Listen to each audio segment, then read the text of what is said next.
देश की सरकार और प्रशासन से इंसाफ मांगते मांगते थककर आखिरकार आज पूरे 9 दिन बाद मनीषा का अंतिम संस्कार कर दिया गया। जी हाँ, वही मनीषा जिसके साथ बर्बरता की सारी सीमाएं लांघ दी गई, जिसके साथ वो किया गया जो शायद आप और हम कभी सोच भी नहीं सकते। खेत में पड़ी मनीषा की लाश सड़ती रही, बदन पर कीड़े चल रहे थे, मुंह से खाल गायब थी, आंखें नोच ली गई थीं, चेहरा कंकाल बन चुका था और गर्दन धड़ से अलग थी। मनीषा की लाश लगातार सड़ती रही, लेकिन इस लाचार सिस्टम की बेशर्मी देखी कि एक मृत लड़की को इंसाफ के इंतजार में पूरे 9 दिन गुजरवा दिए, लेकिन न तो उसको न्याय दिलाकर उसका अंतिम संस्कार किया गया और उल्टा यह दावा किया जा रहा है कि प्रशासन इस मामले को दबाने में अपनी एड़ी छोटी का जोर लगा रही है। हरियाणा के भिवानी में हुए इस हत्याकांड ने पूरे देश को हिलाकर रख दिया। 11 अगस्त को स्कूल से निकलकर लापता हुई मनीषा का शव 13 अगस्त को भिवानी जिले के सिहानी गाँव के पास खेत में मिला। शव की हालत बहुत ज्यादा खराब थी और देखने वाले कह रहे थे कि लड़की के मुंह पर तेजाब डाला गया, क्योंकि चेहरा कंकाल बन चुका था, शरीर से कपड़े उतरे हुए थे। यहाँ तक कि यह भी दावा किया गया कि मनीषा की बच्चेदानी, सांस की नली और किडनी तक उसके शरीर से निकली हुई थी। 13 तारीख के बाद 14 अगस्त को शव का पोस्टमार्टम हुआ तो परिजनों ने शव को लेने से साफ इनकार कर दिया और फिर मामला बढ़ना शुरू हुआ। गांव, जिले और कई संगठनों ने मिलकर लगातार प्रदर्शन किया और सरकार से बस यही मांग की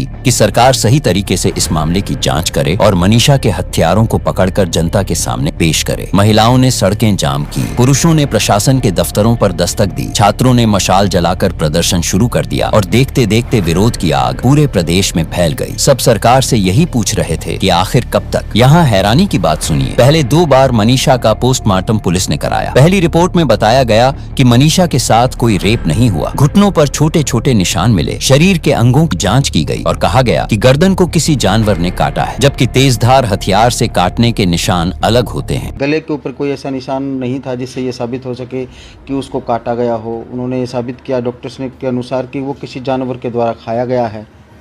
तो इस तरह से जो एक नोट मिला था उसकी फसल जांच हुई, उसमें भी ये पाएगा कि बेटी की लिखाई भी मिल चुकी है। और जहाँ तक सेक्सुअल हरासमेंट की एक बात उठ रही थी लगातार, तो डॉक्टर्स ने भी उसको भी सिरे से खारिज किया है कि उस बेटी के शरीर में कोई इस तरह की चीज़ नहीं मिली जिससे रेप साबित हो सके, यानी रेप भी नहीं है। और उसका परिणाम ये निकला कि डॉक्टर्स के बाद, उनके समझाने के बाद परिवार भी और कमेटी भी इस बात से सहमत है कि बेटी ने दुर्भाग्यपूर्ण तरीके से जिस भी मनस्थिति में वो रही होगी, उस मनस्थिति में उसने आत्महत्या का ये भयंकर कदम उठाना पड़ा है। तो अभी हमारी कमेटी से भी बात हुई है, परिवार से बात हुई है, वो इस बात से सहमत हैं कि भले ये बड़ा दुर्भाग्यपूर्ण हो, लेकिन किसी न समय तो हमें अंतिम संस्कार तक पहुंचना था। तो कल ये वो धरना समाप्त होगा और सुबह ही बेटी को शव को ले जा कर के भिवानी से लेकर के सम्मानपूर्वक उसको विदा कर दिया जाएगा। एक अपील हम प्रशासन की तरफ से आप लोगों से सभी से करना चाह रहे हैं, वो बेवजह सरकार पे, प्रशासन पे, पुलिस पे कोई शक ना करें। तो आप भी इस अवसर पे बेहद संवेदनशीलता का परिचय दें, बेहद समझदारी का परिचय दें, बुद्धिमत्ता का परिचय दें, ताकि इस बेटी को हम सभी मिलकर के एक सच्ची श्रद्धांजलि दे पाएं। दूसरी बार की पोस्टमार्टम रिपोर्ट सुनकर आप और हैरान हो जाएंगे, जिसमें कहा गया कि मनीषा की हत्या नहीं हुई, बल्कि उसने कीटनाशक खाया था। उसका गला भी नहीं रेता गया था, बल्कि उसे जानवरों ने नोचा था। उसके साथ कोई रेप हुआ ही नहीं। पुलिस ने यहाँ तक कहा कि मनीषा ने जिस दुकान से कीटनाशक खरीदा था, हमने वहाँ भी जाकर पुष्टि की है और जिस सुसाइड नोट की बात हो रही थी उसमें भी दावा कर दिया गया कि उसकी हैंडराइटिंग मनीषा की ही है। यानी हर बार रिपोर्ट में अलग अलग दावे किए गए, लेकिन न परिवार न गांव वाले किसी भी रिपोर्ट से संतुष्ट नजर आए और प्रदर्शन लगातार बढ़ता चला गया। मनीषा के लिए इंसाफ की मांग और ज्यादा बढ़ती चली गई और उधर पुलिस व सरकार घर वालों पर दबाव बनाने में लगी रही, जिसके बाद हरियाणा के सीएम नायाब सिंह सैनी ने मामले में सीबीआई जाँच का ऐलान कर दिया। इसके बाद 8 दिन बाद मनीषा को दिल्ली भेजकर एम्स में तीसरी बार पोस्टमार्टम कराया गया और सीबीआई जाँच के वादे के बाद 9वें दिन मनीषा का अंतिम संस्कार किया गया। इस दौरान मनीषा के पिता संजय फूट फूट कर रोते दिखे। उनकी तबीयत बिगड़ गई और उन्हें अस्पताल ले जाना पड़ा। लेकिन सरकार को अभी भी भिवानी में